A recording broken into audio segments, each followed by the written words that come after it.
देखिए, भोपाल राजधानी है।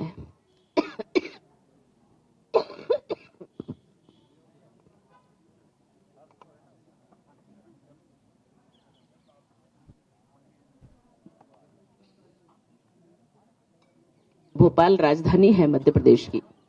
यहाँ मुख्यमंत्री कार्यालय है। पूरे प्रदेश से या पूरे देश से जो भी अपेक्षा होगी माननीय मुख्यमंत्री जी से, यहाँ लोग आते हैं। मैं यहाँ की सांसद हूँ। प्रदेश का नेतृत्व हमारे माननीय मुख्यमंत्री जी कर रहे हैं, शिवराज जी। मैं सांसद हूँ। यदि मुझे किसी कार्यक्रम में बुलाया जाएगा मैं जाऊंगी, पर हर कार्यक्रम में मैं पहुंच जाऊं स्वयं से, ये मेरे लिए उपयुक्त नहीं है और उचित भी नहीं है और अधिकृत भी नहीं है। इसलिए यदि वो मुझे आमंत्रित करते तो मैं जाती, उनकी बातें सुनती, उनकी क्या मांग है या क्या वो अपेक्षा करते हैं, उसमें मैं भी एक सम्मिलित हो सकती थी। पर उनकी अपेक्षा मुझसे नहीं है। उनकी अपेक्षा माननीय जिनसे भी वो कर रहे हैं वो उनके लिए अधिकृत हैं और वही उनको पूरा करेंगे। हम भोपाल के, इसलिए मुझे जानकारी निश्चित रूप से रहती है। मुझे अभी तक ये भी नहीं पता कि उनकी मांगे क्या हैं। ऐसे नहीं, मेरे पास अधिकृत जानकारी होना चाहिए तो मैं बोलती, पर जब अधिकृत जानकारी नहीं है, मैं उस विषय पे कुछ भी कहने के अधिकृत अधिकारी नहीं हूं।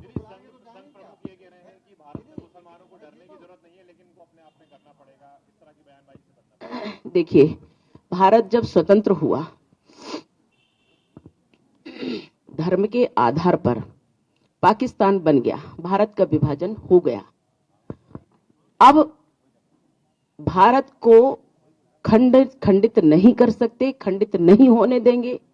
और जो लोग भारत में रहे वो इस बात पर रहे कि ये लोकतंत्रात्मक देश है, उनको भी अधिकार है। परंतु यदि देश के पक्ष में, देश के हित में, देश हित, राष्ट्र सर्वोपरि को मान करके यहाँ रहेंगे तो निश्चित रूप से चाहे कोई भी हो वह यहाँ निवास कर सकता है। अतिथि देवो भव हमारे यहाँ की शास्त्रोक्त परंपरा है, उसमें रह सकते हैं।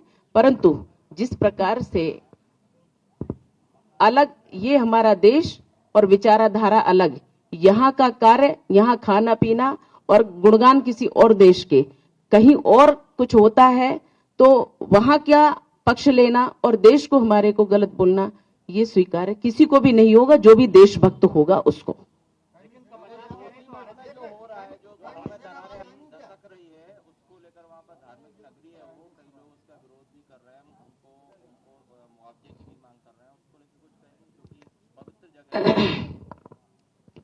हमारे आदि जगत गुरु शंकराचार्य जी के, जिन्होंने 4 पीठों की स्थापना की, 4 मठों की स्थापना की, उनमें एक मठ जोशी मठ है, बहुत महत्वपूर्ण, हिमालय पर है।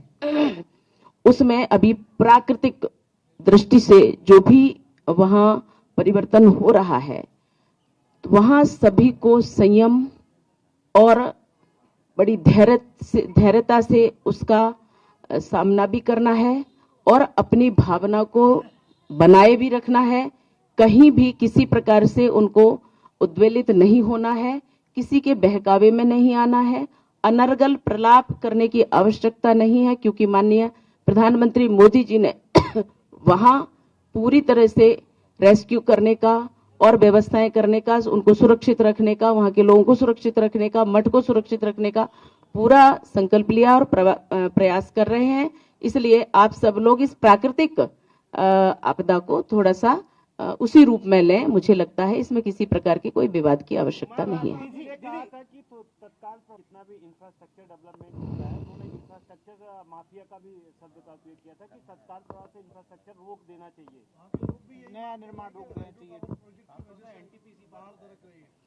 हमारे माननीय प्रधानमंत्री जी, मुझे लगता है सभी तरह के विचारों को करके फिर उसका निर्णय करेंगे।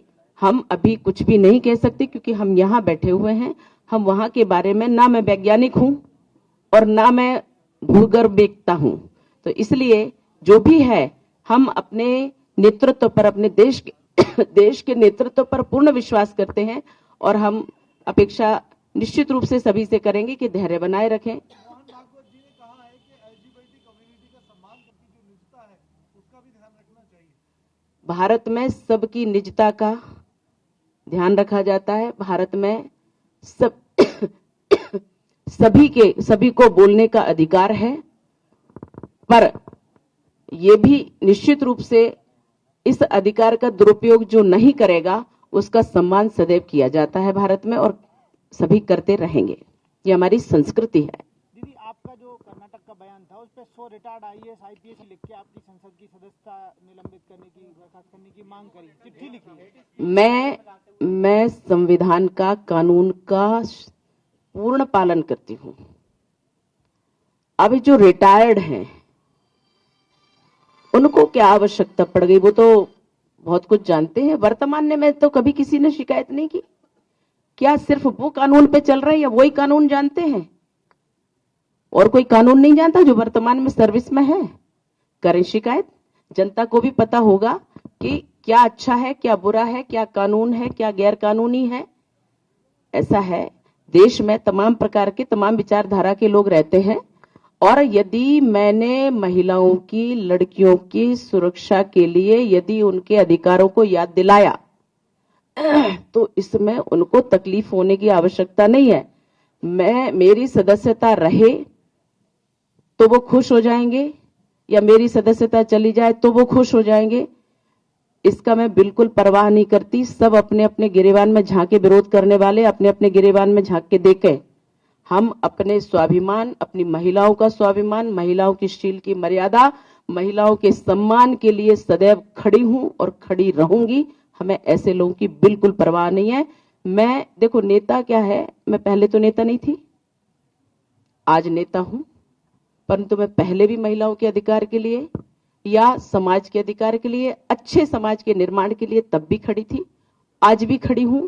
जो सांसद का भी अधिकार होता है कि जो जहां विषम परिस्थितियां हैं वहां ठीक से कार्य करें, वो हम कर रहे हैं और आगे भी करेंगे।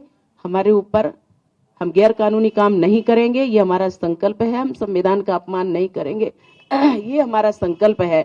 इसलिए इसके विरुद्ध अगर किसी को बोलना है तो असंवैधानिक, गैर कानूनी वो है, ना कि हम। आप कल्पना कर सकते हैं अगर मैं कुछ गैर कानूनी करती तो हमारे पास तो कितने दुश्मन खड़े हुए हैं, और वो दुश्मन इसलिए बौखला गए क्योंकि ठिकाने पे चोट लगी है।